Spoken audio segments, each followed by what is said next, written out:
Muani, from the heart of An in the sacred valley of the Incas in Peru.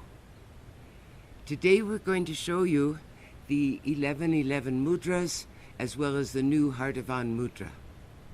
So we'll go through the mudras one time with explanations of what they represent and what energies are being moved, and then we'll go through the mudras one second time without any talking, just in a flow. The first mudra of the 1111 is total surrender. So you reach way, way up with your hands facing each other, and then just be prepared to really surrender.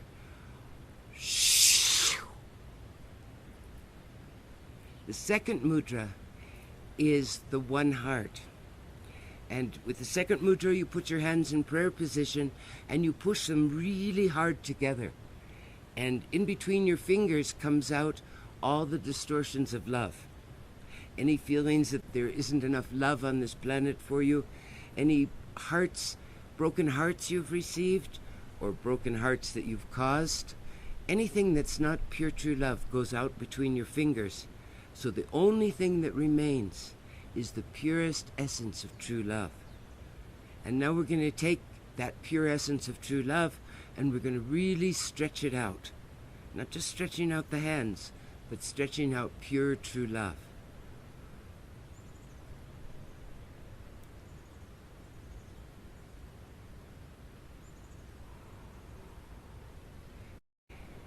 The third 1111 mudra is about expanding our seeing. So first we go into the position of the one eye. And you see now we've become one huge eye on a body. Each of us is an eye. The center of our head is the center of the eye, and our elbows represent the corners of the eye. So already we have an expanded seeing. We're not seeing with the physical eyes. We're not seeing with the third eye, which is very astral. We're seeing with the one eye. And then we, keeping on looking and seeing, but expanding our seeing, we bring our hands upwards and outwards. And as we do this, we can see way beyond our physical bodies. The fourth 1111 mudra is reconfiguring our evolutionary labyrinth. And this is actually quantum physics. So you bring your hands up with your left hand on the inside, wrists not touching, and this represents our probable realities. In quantum physics, they say that the only things that we can experience have to be in the cone of the past, down here, or the cone of the future, up here. I never liked that, because I always said, what if there's something really amazing over in the invisible? I wanted to be able to see that too. So this mudra solves that problem. And what we do is we take the cone of the past and the cone of the future, our probable realities, and we turn them inside out. So you bring your fingers tips towards you and down and out, and now you open it up. So you bring your fingers tips towards you and down and out, and now you open it up. So you bring your fingers tips towards you and down and out, and now you open it up. No more problem with not being able to see the invisible. The next 1111 mudra is of the fifth gate, and it's personal freedom. Personal freedom means the freedom to openly be your true self. Sixth gate is the midway point of the 1111 doorway. It's the time when we flip everything over and become one earth, one being. So you take your right hand and you're going to lower your right hand. Keep your left hand up diagonally. And then slightly curve your fingers, and you're going to bring all the worlds within worlds. You're just going to roll them up in between your hands. Now we're going to flip them over gently. And then reopen it by bringing up our right hand and our left hand down. The next 1111 gate is seventh gate. That's seeing the unseen.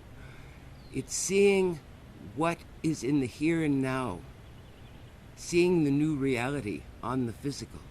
So we go up, our hands form a diamond of the unseen, not a triangle.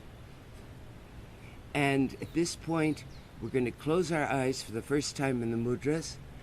We're going to lower our diamond of the unseen in front of our nose.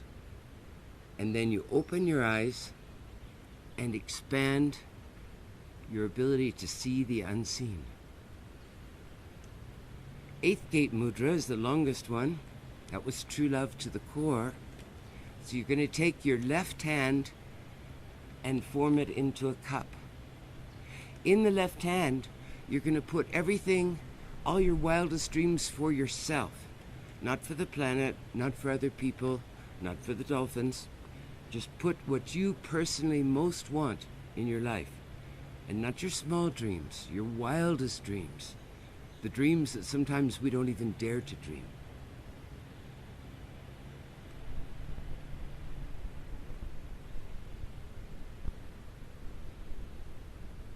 And then, very tenderly, we curve our elbow and you bring your left hand into your heart. And push it in. Now you take your right hand, form a cup, and in your right hand you're going to put everything you want for someone else, for the planet, and put it in there.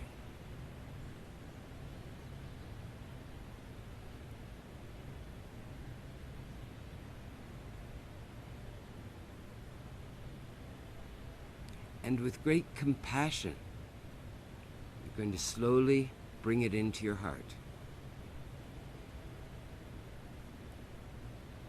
And there you push your two hands together, push all that into your heart, and then you take your two thumbs and you push them together, and this kind of locks it into position. The next part of the 8th gate mudra, it's kind of, I call it the bring it on. It's, I am ready to receive all my wildest dreams that I just put into my heart. So we're going to go up with our arms, and as we do, you just feel them coming in. Feel them manifesting on the physical.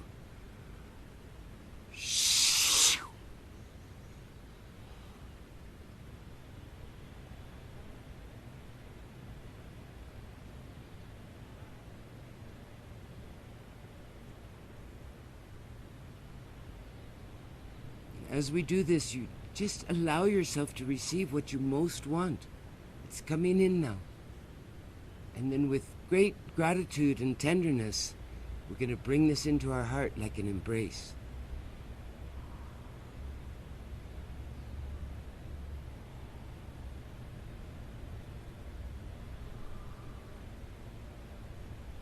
The 9th gate mudra is pure heart, true love. So you take your elbows, press them to your sides, and as you do, bring your hands out, fingers together, flat. And pure heart, true love isn't something that's sitting in our hands. It's what we are. It's our truest nature of who we are. So just feel that.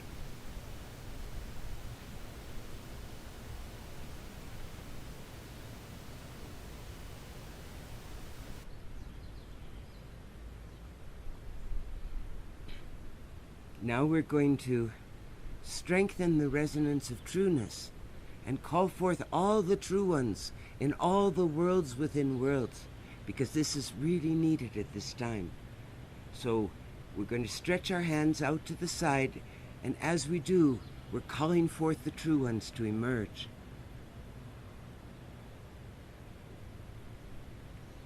And then we take 2 steps forward as a true one.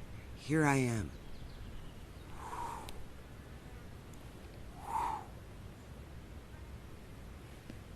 And now we're at 10th gate, and this is where we anchor it into the ground. We flip our hands over, and we take 4 steps, slow steps, in position.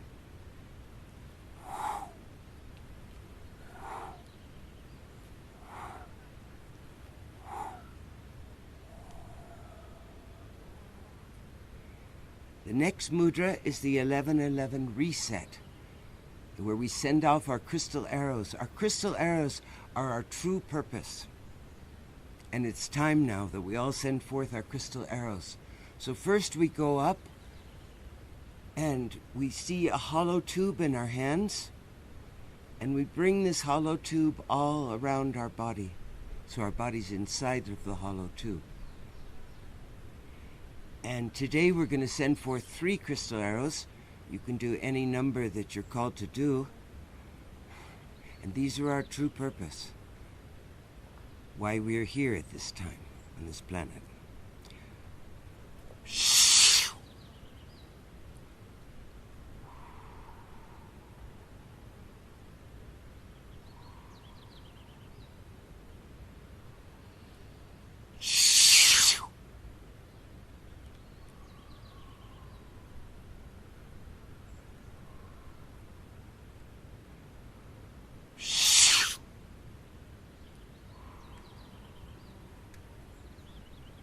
And the next mudra is Amua. It's a word in the Rapa Nui language, Easter Island, or Isla de Pascua, where the Moai are. And Amua means to go forward. And when we go forward into the new reality, you can't, at the first steps, you can't see where it's going to take you. But you have to make each step a true one. And then you'll always be led to your true position.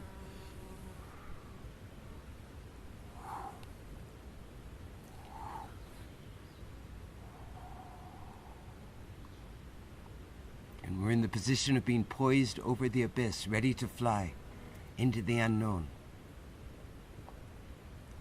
The last 1111 mudra is 11th gate. So you stand up again, bring your hands into your heart, and then we open into the diamond of the unseen, because now it's becoming visible. And now we expand the diamond of the unseen.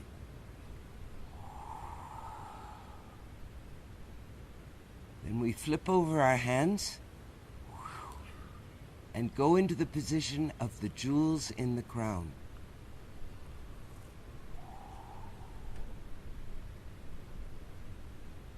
And now we're going to go from this mudra, we're going to finish by opening up, and then we're going to do the An and the Heart of An mudras, brand new.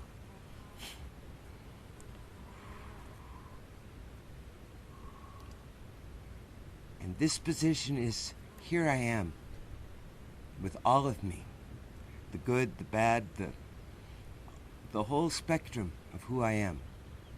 Just honest, open, and authentic. Now for the An mudra, we go into the moon on the left, the sun on the right. Now we open it up into the An, sun and moon as one being. And here's the added Heart of An part of An.